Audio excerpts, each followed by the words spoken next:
আসসালামু আলাইকুম ভিউয়ার্স, আশা করি সবাই ভালো আছেন, সুস্থ আছেন। BIOS has been reset. Please decide how to continue.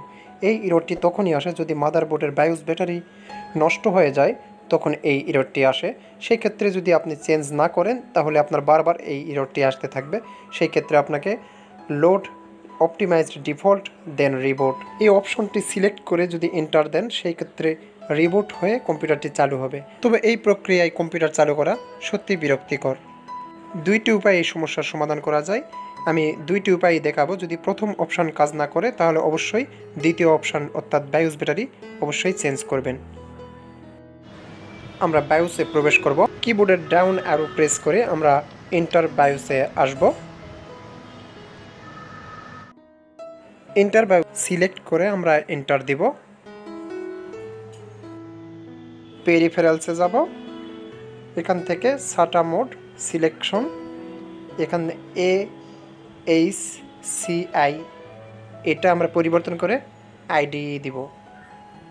ID select করব, তারপর এন্টার দিব। তারপর সেভ অ্যান্ড এক্সিটে যাব এবং এন্টার দিব। এন্টার দিয়ে আমরা ইয়েস দিব। কম্পিউটারটি রিস্টার্ট নিয়ে আবার চালু হবে। সমস্যার সমাধান যদি না হয় তাহলে অবশ্যই আমরা BIOS ব্যাটারি চেঞ্জ করব এবং BIOS ব্যাটারি চেঞ্জ করাটা আমি এখন দেখাবো।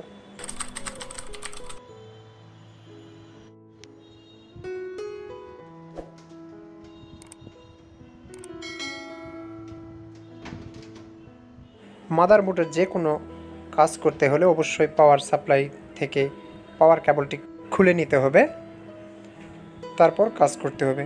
সেটা যে কোনো কাজ। আমরা নতুন একটা BIOS ব্যাটারি এখানে ইনসার্ট করব। এইটা হচ্ছে নতুন ব্যাটারি, আর এইটা হচ্ছে আমি এখান থেকে রিমুভ করে নিব। এখানে লক আছে, হালকা করে প্রেস করবেন, এটা খুলে যাবে। তারপর নতুন ব্যাটারি আমি এখানে ইনসার্ট করব।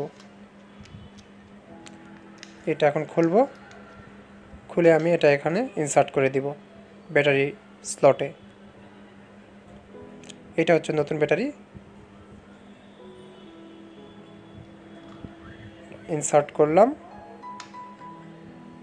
এখন এই ব্যাটারিটি চার্জ হতে 2 থেকে 3 মিনিট সময় লাগবে।